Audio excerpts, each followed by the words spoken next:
네, 시청자 여러분 안녕하십니까? 구독자 여러분 안녕하십니까? 100원, 200원 후원해 주시는 후원자분들께도 감사의 말씀을 드리고요. 당장에 제가 많은 능력이 있는 게 아니기 때문에 동영상의 퀄리티가 좀 올라가지는 않을 거예요. 그러나 좀 더 화질은 개선되는 쪽으로 이제 가고 있는데,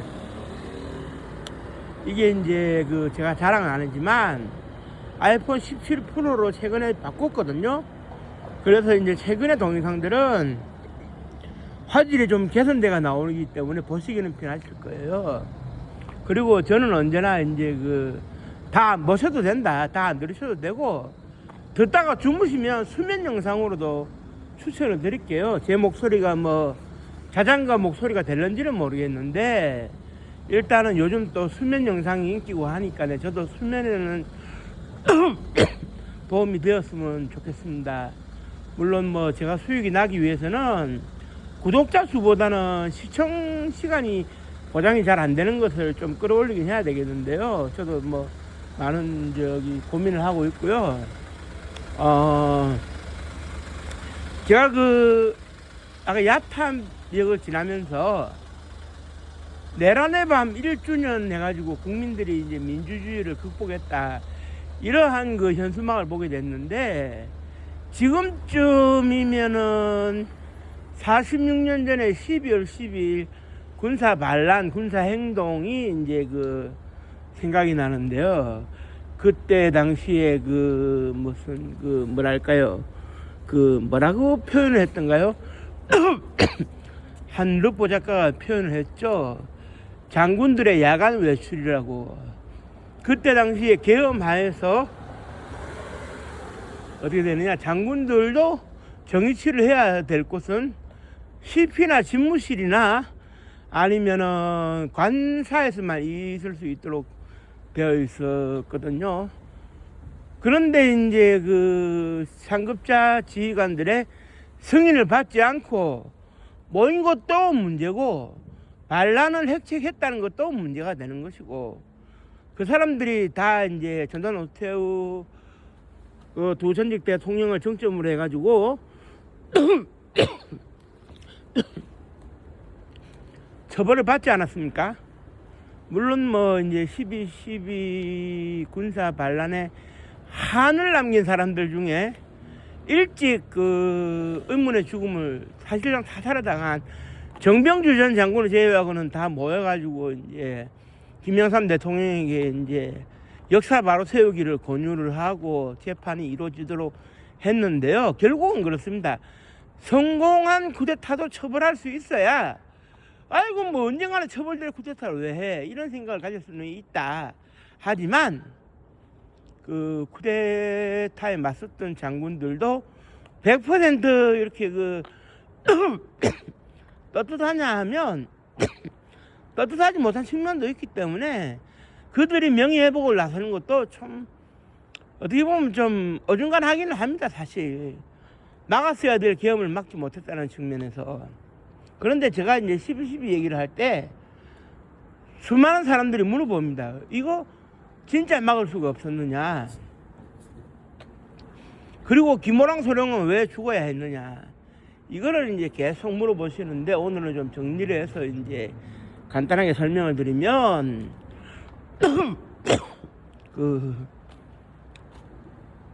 12 군사 행동, 군사 반란을 막을 수 있었느냐라는 질문에 따르면은 막을 수 있었는데, 막지를 못한 세 가지 장면이 있었어요. 그 장면을 먼저 설명을 드리겠습니다. 첫 번째는 그 당시에 신유경 여사라고 정승화 참모총장의 부인 되시는 분이 관저에서 빠바방 해가지고 총성이 나고 혼비백산한 상황에서 겨우 정신을 차려가지고 전화번호를 알고 있던 윤석민 참모차장한테 상황을 설명하고, 정승화 총장이 불안당에게 납치당했다, 조치를 취해달라. 그래서 이제 보고를 받고 이제 윤석민 참모차장이 6번 비트벙커로 달려갔어요. 최초에 비트벙커 근무자들에게 자체 그 대비 태세를 하달을 하고 상황을 파악하고 있었는데, 그때 당시에 그 총을 3발을 맞았던 그 전속 부관이었죠. 이소룡, 그러니까 그 당시에 그 김인선 대위가 경호대장이었고, 그 다음에 이재천 소령이 부관이었는데, 이재천 소령이 그때 당시에 5026이라는 국방부 장관 직통 전화번호를 50까지 누르는 상태에서 총에 맞았거든요. 그런데 맞기는 김인선 대위가 먼저 맞았던 것이, 김인선 대위가 유일하게 무장병력이니까 제압을 당한 거죠. 그러니까 그 안에서는 일방적으로 자기네들끼리 뭐 총을 쏜 것밖에 없어요. 반란 세력들끼리 총을 쏜 것밖에 없고, 거기에서 우연하게 이제 오인돼 가지고 이제 난사되는 총알에 우경륜 범죄수사단장이 맞아가지고 하반신이 마비가 됐죠. 그런데 이 김인선 대위가 겨우 정신을 차려가지고 6번 상황실에 이제 전화해가지고 권정달 보안사 정보처장하고 우경륜 대령이 잡아갔다, 이렇게 해서 6번의 상황이구나 하는 것을 알 수가 있었어요. 그런데 이제 권정달 정보처장의 경우에는 허삼수 인사처장이 오해를 불식시키기 위해서 권정달 정보처장 위장을 했죠. 위장을 했으니까 일단 그렇다 치고, 우경륜 대령이 정치불명인데 이때 전두환 장군의 연희동 그 식사 초대를 받아서 갔다가 술을 몇 잔 하지도 못하고 달려온 김진기 헌병감이 자기가 이제 하여튼 그 육군 본부를 벗어난다는 점 때문에 저녁 식사 자리에 가서 요정 식당에 전화번호를 남겨놨었거든요. 헌병감실에. 그래서 헌병감실로 보고를 받고 이제 달려올 수가 있었는데, 우경륜이라는 이름이 딱 듣자마자 그 사람은 헌병 CID 단장입니다, 이래 됐어요. 그 육군 범죄 수사관 단장이다 이거지. 뭐야 그러면은 이거 뭐 6번하고 보안사가 이거 뭐 한 거야 하니까네, 그게 아니라 이거 전두환이가 쿠데타를 꾸민 것 같습니다 하니까, 그게 무슨 소리야 하니까, 우경륜 대령이 지금 보안사령부 그 예하 합동수사본부에 파견 근무 중입니다. 이제 실체가 드러나는 거 아니에요, 보안사 실시라는 게. 그래 이제 전두환 장군을 빨리 체포를 해야 되겠는데, 김진기 헌병감이 지금 전두환 장군이 대통령 각하를 만나고 있다, 총리공간에 가 있다, 이렇게 보고를 하니까네, 그러면은 전두환 장군을 체포할 수 있는지 알아보자. 그래 김진기 헌병감이 이제 전화를 했는데, 그때 당시에 200명 정도 되는 그 헌병대 병력이 총리공간을 경호를 하고 있었어요. 책임자가 구정길 중령인데, 구정길 중령한테 전두환 장군을 체포할 수 있냐고 물어보니까네, 명령이 내리면 즉각 체포하겠습니다라고 했는데, 여기서 명령이 안 내려간 겁니다. 왜냐, 윤석민 참모차장이 대통령 각하 앞에서 장군을 무력으로 체포하는 장면을 보여서는 안 된다고 망설이는 바람에 전두환 장군을 체포할 수 있는 기회를 놓친 게 첫 번째 장면이고, 두 번째, 김진기 헌병감의 보고를 받고 수경사 필동으로 달려온 그 장태환 수경사령관은 선택과 집중을 해야 됐어요. 무슨 얘기냐 하면 30경비단에 반란 세력이 모여있다는 걸 알고 절차로 너희들 머리통을 다 날려버리겠어 이렇게 얘기는 했지만, 지금 수경사 휘하에서 내 명령을 들을 수 있는 사람이 누가 있을까? 그런데 쿠데타를 진압하기 위해서 그 헌병단하고 방공포병단은 이제 도움이 안 되니까 30경비단 그리고 33경비단 그 야전포병단 이렇게 3개가 남아 있는데, 30경비단의 경우에는 반란군이 장악을 했으니 포기를 하는 것이고, 9명의 대령이 이끌고 있던 죄송합니다. 밤에 날씨가 추워서 기침이 나오네요. 죄송합니다. 9명의 대령이 이끌고 있던 야전포병단을 필동사령부로 집결을 시키라고 했어요. 그런데 이제 문제는 뭐냐, 단장이 30경비단에 가고 없는 33경비단인데, 33경비단은 부단장이 자리에 있지만 사령부에서 내려가는 명령만 받고 있었거든요. 뭐가 뭔지를 모르니까. 그리고 김진영 대령이 단장으로서 상황 설명도 안 해준 상황이고, 이때 장태환 수경사령관이 치명적인 실수를 합니다. 거기에 있었던 게 그 전차 M48 전차 그 12대하고 10여 대의 그 10여 대의 차륜형 장갑차가 있었는데 이걸 사령부로 집결하라고 했어요. 이게 실수였죠. 왜 그랬느냐? 자기가 직접 33 경비단에 달려가서 부단장에게 지휘 명령을 받도록 하고 자기가 전차와 장갑차를 직접 끌고 나왔어야 되는데 집결하라는 명령만 내리니까 집결한다고 해가지고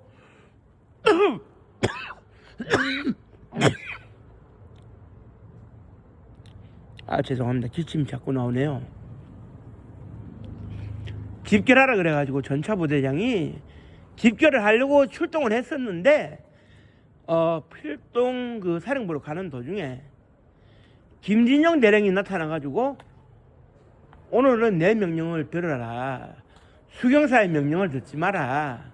당신들이 움직이면 서울은 불바다가 되는데 누가 책임질 거냐 말리는 바람에 33 경비단으로 돌아가가지고 아무것도 안 해버렸어요. 그러니까 어떻게 되겠습니까? 33 경비단에 이제 그 기갑병력을 동원하는 것은 수포로 돌아가고 마지막에 수경사에 전차 4대 남은 거 가지고 뭘 할 수는 없으니까 포기를 하는 거죠. 그때 33 경비단으로 직접 치고 들어가가지고 부단장과 전차 부대장에게 작전 그 예속 명령을 받고 직접 끌고 나왔으면 그 병력으로 30경비단과 보안사령부를 들이쳤으면 상황이 어땠을까 하는 생각을 해보는 게 두 번째 장면이고, 세 번째 장면이 뭐가 있었냐면 역시 그 술자리에 갔다가 이제 김진기 현명관이 보고를 받고 제일 멀리 있던 그 서울 그 장지동에 있었던 거여동 그 짝에 있었던 그 특전사령부로 돌아온 그 정명주 특전사령관이 그날 이제 그 전속 부관 장범주 대위를 데리고 갔거든요. 드라마에서는 김호랑 소령하고 같이 가는 걸로 나오는데 김호랑 소령은 영내 대기하고 있으면서 저녁을 먹고 부대에 비상이 걸렸다 하자 이제 전군에 비상이 걸렸다 하자 그 비서실장실로 이제 돌아온 상황이었어요. 그래 이제 그 정명주 특전사령관이 지휘 보고를 받을 수 있도록 해라 이러니까네 그 김호랑 소령하고 박중환 그 상황실장이 지금 수도권의 13590수 여단 중에 지휘 보고에 응하는 여단장은 90수 여단의 윤은기 장군밖에 없고 13590수 여단장들은 지금 연락도 안 되고 소재 파악도 안 되고 지휘 계통에서 사라졌다. 그리고 밤 10시가 조금 지난 시점에서는 장태환 장군하고 얘기를 해가지고 135공수 여단장들이 전두환이 똘마니 역할을 하고 있다는 사실을 알았어요. 그랬는데 전두환이하고 같이 활동을 하면서 행동을 하면서 그런 그 뭐냐 했을 때 그런 그 총리공간에 압박을 하러 찾아갔던 박희도 장군하고는 연락이 안 되니까 그럴 수 있다 치더라도 3공수, 5공수의 경우에는 상황이 달랐어요. 무슨 얘기냐? 1공수는 김포에 있는 데다가 너무 멀리 있는 데다가 34단이 행주대교만 막아주면 나머지 교량은 수경서가 다 관할하고 있으니까 못 들어오는 건데 서울로. 여기서 중요한 게 뭐냐? 정병주 특전사령관이 3공수, 5공수, 9공수를 자기 입장에서 장악을 했으면 게임이 끝나는 거죠. 그래서 어떻게 하느냐? 5공수 여단을 이승길 부사령관을 보내서 끌고 나오게 하고 5분 거리에 담벼락 하나를 사이에 두고 있는 3공수 여단을 자기가 이제 직접 장악해서 나오고 차량이 부족해도 9공수 여단은 1개 대대병력이라도 우선 출동하라고 윤은기 장군에게 얘기를 하고 했으면 되는데 135공수 여단장들을 설득을 해보겠다고 그랬는지 부대 장악을 사령관이 안 한 겁니다. 그나마 윤은기 장군은 갑종 출신이고 육사 출신이 아니라서 출동을 했다가 되돌아갔는데요. 그날 정명주 특전사령관이 수도권 4개 공수여단을 자기 입장에서 장악을 했으면, 그래서 병력을 끌고 나왔으면 전두환 씨가 큰일 나는 거죠.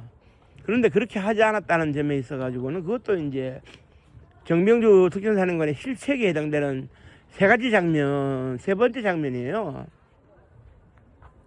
맺고 끊는 게 분명했어야 되는데 끊지를 못했던, 그건 실수입니다. 실수. 변명의 여지가 없어요.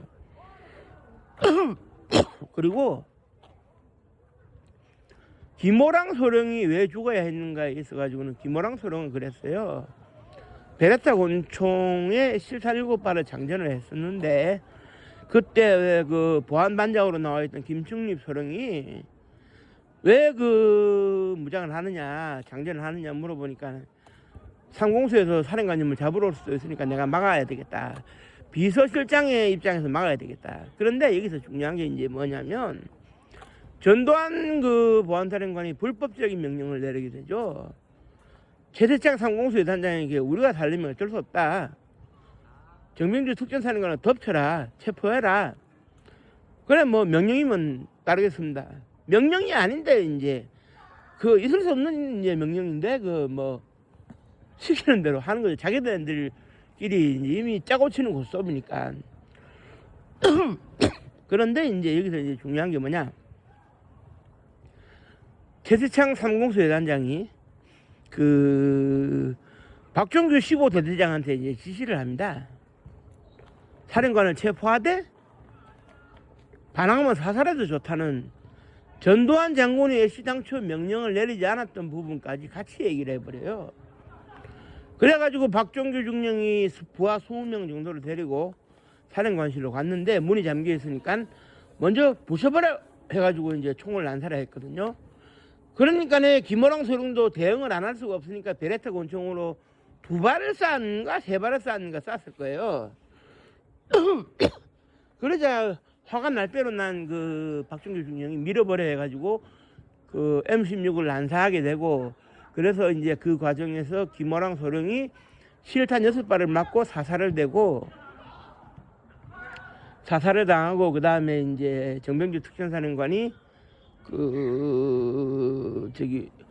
왼손 손목 일대를 한 발 관통을 당해가지고 체포가 되는데, 여기서 이제 중요한 게 뭐냐면, 이미 대세가 기울었다고는 해도 김호랑 소령의 입장에서는 자기 할 일을 하는 거니까 실탄을 쏘는 건 전혀 문제가 안 되고 응당해야 될 일을 하는 겁니다.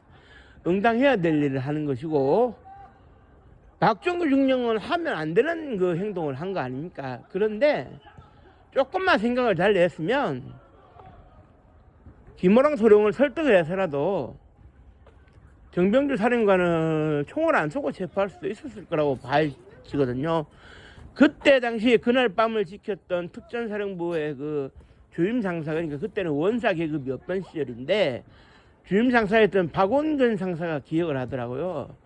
밤에 수많은 장사병들, 부사관들이 있었지만 다 도망가고 김호랑 소령 한 명만 남았다고. 그래 이제 김호랑 소령은 처음부터 끝까지 이제 정당한 자기 명령을 이제 수행한 거지만, 박종규 중령은 불법 명령을 수행해가지고 상관 살해 미수와 초병 살해를 저지른 거죠. 이건 있을 수 없는 일이거든요. 애시당초에 사령관을 체포한다는 것이 부담스러운 거라는 사실을 알았던 박종규 중령 입장에서는 최대한 많은 병력을 끌고 가더라도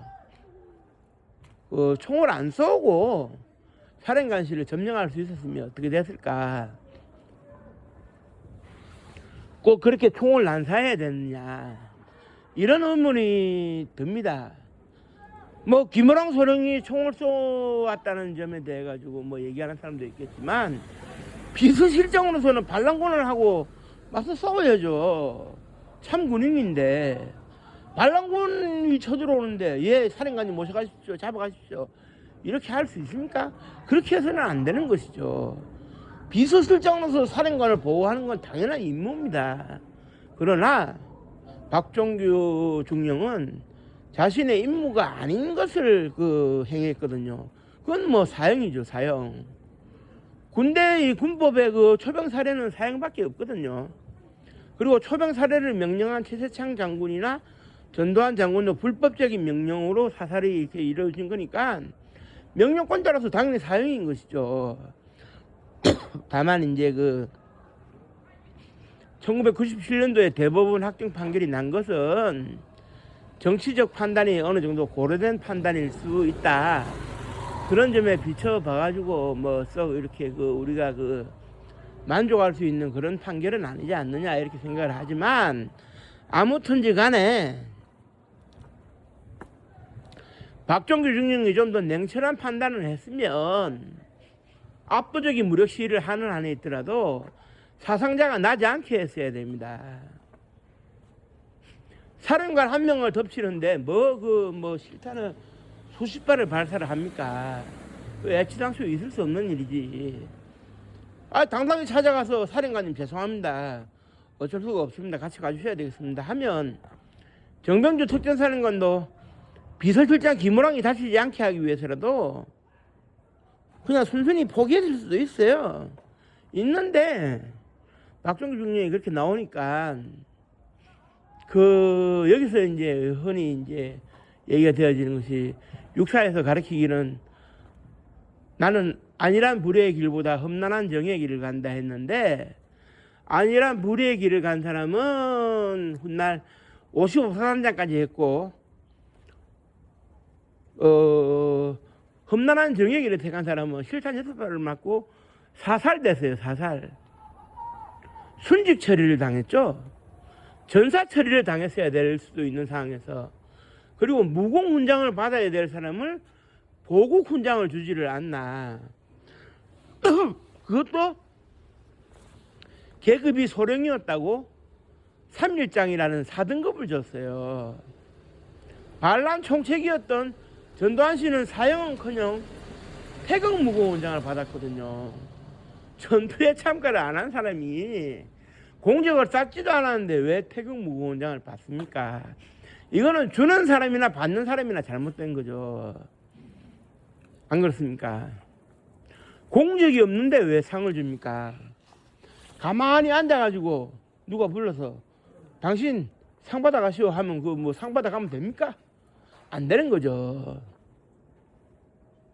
적법 절차에 의해서 공적을 세우고 국민들이 인정할 수 있는 수준이 되었을 때 훈장이 내려가야 되는 것이지, 반란을 진압했다고 뭐 이렇게 뭐 반란을 했다고 5.18을 진압했다고 시민들한테 총을 쏘았다고 시위 진압했다고 뭐 광주전투 참가했다고 훈장을 주는 건 그건 말이 안 되는 것이고, 그러면 훈장의 가치는 떨어질 수밖에 없고 별기급장의 가치는 떨어져서 똥별이 될 수밖에 없는 이러한 현실을 우리는 잘 판단해야 될 것입니다.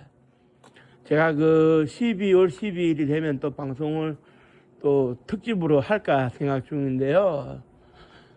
참 아무랬던 46년을 고스란히 제가 살아온 사람이에요. 그때 4살 때인데 새로운 왕이 탄생하는구나 정도만 알았고 그 이상은 이해도 못했어요. 그때는 저는 어릴 때이기 때문에 그냥 대통령이라는 직함도 모르고 그냥 한 나라의 왕이 있겠거나 이렇게 생각을 했었거든요.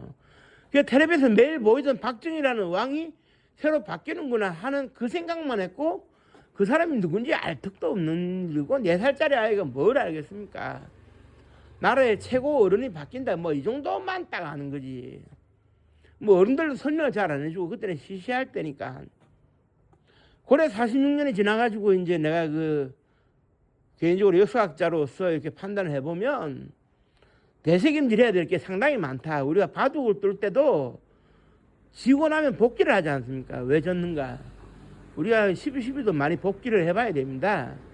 1년 전에 그 계엄 사태 때 군인들이 행동했던 이런 모습들하고 비교해 봐가지고 우리가 많은 고민을 좀 해야 되지 않을까 생각되는데요. 12.12를 하나의 교훈으로 남겨가지고 그때 피해 입은 분들의 억울한 죽음이 헛되이 되지 않았으면 하는 바람으로 오늘 방송을 마치도록 하겠습니다. 끝까지 시청해 주셔서 감사합니다. 고맙습니다.